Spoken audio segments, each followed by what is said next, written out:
Draft day disasters. Two words that make NFL general managers wake up in cold sweats decades later. We're talking about trades so bad they set franchises back for years. Picks so catastrophically wrong they became legendary cautionary tales, and decisions that literally built dynasties for the other team. Number 15, the Broncos Tebow trade up fiasco, 2010. Let's kick this off with Tim Tebow and the Denver Broncos in 2010. Here's the thing about Tebow. Dude couldn't throw a spiral to save his life, but the Broncos were so convinced he was their savior that they traded the 43rd, 70th, and 114th picks to Baltimore just to move up to 25th overall. That's 3 picks for a quarterback who completed passes like he was throwing left-handed underwater. The Ravens, they turned those picks into Ed Dickson and Dennis Pitta, 2 tight ends who helped them win a Super Bowl. Meanwhile, Tebow gave Denver exactly 1 miraculous playoff win against Pittsburgh before Peyton Manning sent him packing faster than you can say quarterback controversy. Fun fact, Tebow's completion percentage in 2011 was 46.5%. That's not a quarterback stat. That's a failing grade in high school. The Broncos essentially traded 3 NFL players for 1 year of watching a guy run around like a fullback who got lost and ended up under center. Sure, Tebow mania was entertaining, but entertainment doesn't win championships unless you're the Ravens counting their extra draft picks. Number 14, the Bears QB blindness with Trubisky, 2017. Picture this. It's 2017. The Bears are sitting at pick 3. Patrick Mahomes is on the board. Deshaun Watson is on the board. So what did the Bears do? They panic trade their 3rd and 4th round picks that year, plus a 3rd rounder in 2018 to move up 1 spot to grab Mitchell Trubisky. 1 spot. The 49ers weren't even taking a quarterback. They wanted Solomon Thomas. The Bears basically paid a king's ransom to jump ahead of nobody. It's like cutting in line at an empty DMV. Meanwhile, Mahomes goes 10th to Kansas City and becomes the face of the NFL. Watson goes 12th to Houston and makes multiple Pro Bowls before his off-field issues. And Trubisky? Well, he's best known for that one playoff game where he threw for 300 yards against the Eagles in a loss after completing mostly checkdowns. The Bears front office literally didn't even interview Watson because they were so locked in on Trubisky. That's like proposing to someone without ever going on a date-bold strategy, Cotton, and it definitely didn't pay off. 4 years later, Trubisky was backing up Josh Allen in Buffalo, while Mahomes was winning MVP awards and Watson was a franchise QB. Before we move on to the next one in the list, I'd like to ask you a small favor. If you're enjoying this content so far, please take a second to like this video and subscribe to the channel. Over 98% of you watch these videos without subscribing. Imagine what we could accomplish if everyone subscribed. It costs you nothing, but it makes a huge difference to us, thanks to all of you who do. Number 13, Miami's Dion Jordan disaster, 2013. The 2013 draft class wasn't great, but the Dolphins found a way to make it historically bad. They traded their 12th pick and a 2nd rounder to Oakland just to move up to 3rd overall for Dion Jordan, an edge rusher from Oregon. Jordan's Miami career stats are comedy gold: 26 games, 3 sacks, 6 suspensions. That's twice as many suspensions as sacks. He spent more time in the league's substance abuse program than he did in the Dolphins' starting lineup. The guy was supposed to be this athletic freak who would revolutionize the position. Instead, he revolutionized ways to violate the NFL's drug policy. He missed 6 games in 2014, the entire 2015 season, and by 2016, the Dolphins were so done with him, they traded him for a tight end who had 7 career catches. The Raiders used Miami's picks on DJ Hayden and Menelik Watson. Were they great? No, but at least they actually played football, which is more than you can say for Jordan, who managed 1 whole start in 3 years. That's a $20 million investment for basically a really expensive practice squad player. Number 12, the Blaine Gabbert shuffle, 2011. The Jaguars' 2011 draft strategy was simple. Find a franchise quarterback. Their execution? About as smooth as sandpaper toilet paper. They traded their 16th pick and a 2nd rounder to Washington to move up to 10th for Blaine Gabbert. Gabbert threw 22 touchdowns and 24 interceptions in 3 years with Jacksonville.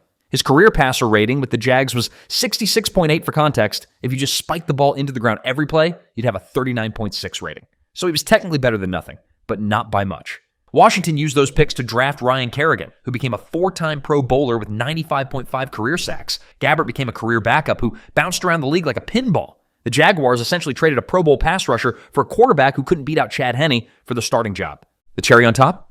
In Gabbert's first start, he went 12 for 21 for 65 yards and 2 fumbles. 65 yards. My grandmother could throw for 65 yards, and she's been dead for 10 years. Number 11, the Saints' Ricky Williams obsession, 1999. Mike Ditka wanted Ricky Williams. Mike Ditka really wanted Ricky Williams. How badly? He traded the Saints' entire 1999 draft that's picks in rounds 1, 3, 4, 5, 6, and 7 plus their 1st and 3rd rounders in 2000 to Washington to move up to 5th overall. 8 picks for one running back who wore a wedding dress on the cover of ESPN magazine. Williams had some good years, sure, but the Saints went 3-13 that season, Ditka got fired, and Williams was traded to Miami 3 years later. Meanwhile, Washington didn't exactly nail their picks either, but at least they had picks to miss on. Now, this trade was so bad, it literally has its own Wikipedia page. It's the NFL equivalent of trading your entire 401k for Magic Beans. Ditka later admitted he'd had too much wine during negotiations. Note to future GMs, maybe don't negotiate franchise-altering trades while you're 3 bottles deep into a Cabernet. The funniest part? The Bengals took Akili Smith 3rd overall that draft, which means Williams wasn't even the biggest bust in the top 5. But at least Cincinnati only wasted 1 pick on their mistake. Number 10, Green Bay's John Hattis heist, 1974. Ready for some 1970s madness? The Packers were 3-3 and decided their mediocre quarterback play was the only thing holding them back. So they traded 5 draft picks, their first, second, and third rounders in 1975, plus their first and second in 1976 to the Rams for 34-year-old John Hadl. 5 picks. For a quarterback who was basically football's equivalent of a used car with 200,000 miles on it. Hadl went 7-15 as Green Bay's starter and threw more interceptions than touchdowns.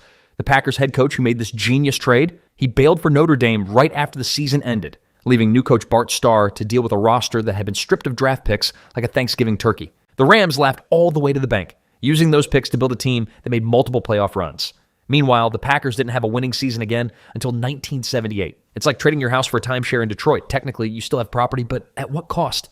Fun fact, this trade was so bad that it's still taught in business schools as an example of sunk cost fallacy. When you're already losing, doubling down rarely works. Number 9, the Trent Richardson saga, 2012-2013. The Browns drafted Trent Richardson 3rd overall in 2012. 1 year later, they traded him to the Colts for a first-round pick. This might be the only time in NFL history where both teams lost a trade. Richardson averaged 3.3 yards per carry with the Colts. That's not a typo. 3.3. You could literally fall forward and gain more yards. He was out of the league by 2014, making him perhaps the fastest first-round running back to go from franchise savior to unemployment line-in. But here's where it gets worse. The Browns used that Colts pick to draft Johnny Manziel.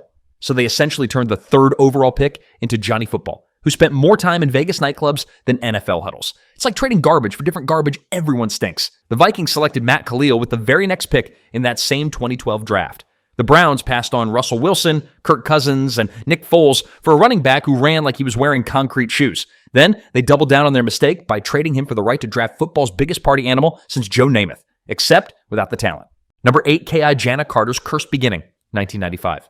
The Bengals traded up to get the 1st overall pick in 1995 for Key Jana Carter, a running back from Penn State. In his 3rd carry of his first preseason game, Carter tore his ACL. 3 carries. That's not a career. That's a cameo appearance. It's like buying a Ferrari and totaling it in your driveway. Carter would battle injuries his entire career, playing just 35 games over 7 seasons and rushing for a grand total of 647 yards. The Bengals drafted him over Warren Sapp, Derek Brooks, and Steve McNair. Cincinnati's bad luck with this pick was so legendary that some fans think it cursed the franchise. They didn't win a playoff game for 31 years after drafting Carter. Coincidence? Probably. But when you use the 1st overall pick on a guy who lasts 3 preseason carries, maybe the football gods are trying to tell you something. The saddest part? Carter was actually really good when healthy, which was approximately never. He's the NFL equivalent of a what could have been story, except we never even got to see what was. Number 7, Chargers double down on disaster, 1998.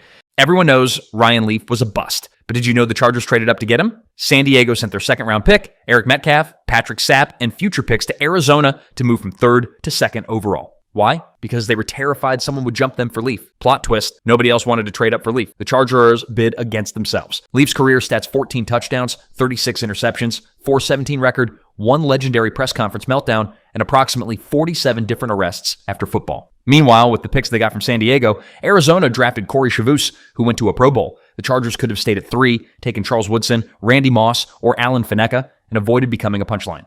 But no, they had to have the quarterback who would complete more passes to opponents than teammates. Leaf was so bad that his backup, Craig Wellihan, somehow looked competent by comparison. And Wellihan had a career passer rating of 51.5. The cherry on this disaster Sunday? Peyton Manning picked 1 spot ahead of Leaf, won 200 games and 2 Super Bowls. Leaf won 4 games and a permanent spot on every worst draft pick list ever created. Number 6, the RG3 mortgage, 2012. Washington wanted Robert Griffin III so badly they traded 3 first-rounders and a second-rounder to St. Louis to move up to 2nd overall in 2012. That's not a trade. That's a hostile takeover of your own future. RG3's rookie year was magical. 3,200 passing yards, 815 rushing yards, playoff appearance, rookie of the year. Then came the playoff game against Seattle, where Mike Shanahan let his clearly injured quarterback keep playing until his knee exploded like a piñata full of ligaments. Griffin was never the same. He went from revolutionary dual-threat quarterback to a guy who couldn't read defenses or run without looking like he was stepping on Legos. By 2015, Kirk Cousins, a fourth-round pick in that same draft, was the starter, and RG3 was holding a clipboard. The Rams used Washington's picks to draft Michael Brockers, Janoris Jenkins, Greg Robinson, and Alec Ogletree. Were they all Pro Bowlers? No, but they actually played football, which is more than RG3 did after 2012. Jeff Fisher even trolled Washington by sending out all the players drafted with their picks as captains for a game. That's next-level pettiness, and honestly, Washington deserved it. Number 5, Detroit's Charles Rogers disaster, 2003. The Lions selected Charles Rogers second overall in 2003, passing on Andre Johnson, who would become one of the best receivers in NFL history. Rogers broke his collarbone twice in 2 years and discovered he liked recreational substances more than football. His career stats: 36 catches, 440 yards, 4 touchdowns, 3 drug suspensions, 1 massive lawsuit where the Lions sued him to get back $10 million in bonus money. That's roughly $275,000 per catch. Rogers was so bad that Matt Millen, the worst GM in NFL history, called drafting him his biggest regret. When Matt Millen thinks you screwed up, you've achieved a special level of failure. It's like having your cooking criticized by someone who burns water. The Lions went 0-16 5 years after drafting Rogers. Again, probably not directly related, but when you use the second pick on a guy who played 15 games in 3 years, karma might be keeping score. Andre Johnson picked 1 spot later, made 7 Pro Bowls. Rogers made 7 court appearances. Number 4, the Tony Manderich myth, 1989. The 1989 draft went like this: Troy Aikman first, Tony Manderich second, Barry Sanders third, Derek Thomas fourth, Deion Sanders fifth. Guess which one isn't in the Hall of Fame? Sports Illustrated called Manderich the Incredible Bulk and put him on their cover. He was supposed to be the best offensive line prospect ever. He bench pressed 225 pounds 39 times at the combine. Turns out steroids help with that. Manderich held out as a rookie, showed up out of shape, and got destroyed by NFL defensive ends who weren't impressed by his Michigan State highlight reel. He was so bad that Packers fans booed him at home. His own fans. 3 years later, he was out of football, admitting to steroid use and painkiller addiction. Meanwhile, the Packers passed on 3 Hall of Famers and the best pass rusher of the 1990s. They literally could have thrown a dart at the draft board and hit a Hall of Famer. But instead, they picked the one guy who thought pass protection meant guarding his drug test results. The craziest part? Manderich actually came back in 1996 and had a decent career with the Colts. But by then, Barry Sanders had already rushed for 10,000 yards, and the Packers had wasted Brett Favre's early years with turnstiles at offensive line. Number 3, the Herschel Walker heist, 1989. The Vikings thought that they were one player away from a Super Bowl in 1989. That player? Herschel Walker. What they gave up to get him should be illegal in 17 states. Minnesota sent Dallas 8 draft picks over 3 years, including 3 first-rounders and 3 second-rounders. They also threw in 5 players because apparently 8 picks wasn't enough. The Cowboys turned those picks into Emmitt Smith, Russell Maryland, Kevin Smith, and Darren Woodson, basically the core of 3 Super Bowl teams. Walker rushed for 2,264 yards in 2.5 seasons with Minnesota. That's it. That's the list. No playoff wins, no Pro Bowls, no anything worth mentioning. The Cowboys won 3 Super Bowls with the players they drafted from this trade. The Vikings haven't been to a Super Bowl since. Jimmy Johnson later admitted he couldn't believe the Vikings accepted the deal. He thought they'd counteroffer. They didn't. It's like trading your car for magic beans, except the beans turned into a beanstalk that grew championship trophies for the other team. This trade was so lopsided, it should have come with a Surgeon General's warning. It literally built a dynasty in Dallas, while Minnesota is still searching for their first Super Bowl 35 years later. Some Vikings fans claim this trade cursed the franchise. Honestly, they might be right. Number 2, Ryan Leaf, the disaster's disaster, 1998. Ryan Leaf isn't just a bust, he's the Mount Rushmore of busts. The Chargers traded up to second overall to draft him, convinced they were getting Peyton Manning 2.0. What they got was more like Peyton Manning 0.2 beta version with critical errors.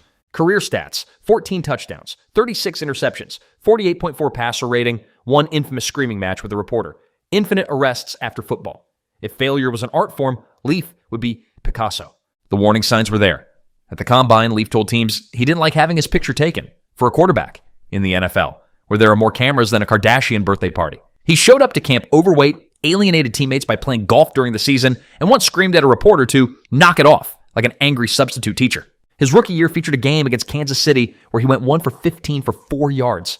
4 yards. I've thrown paper airplanes farther than that. He threw 5 interceptions against Denver. His own center once said blocking for Leaf was like protecting a statue. By year 3, he was out of the league, eventually ending up in prison for breaking into houses to steal prescription drugs. The Chargers passed on Charles Woodson, a Hall of Famer, to draft a quarterback who completed more felonies than touchdown passes. At least he's consistent.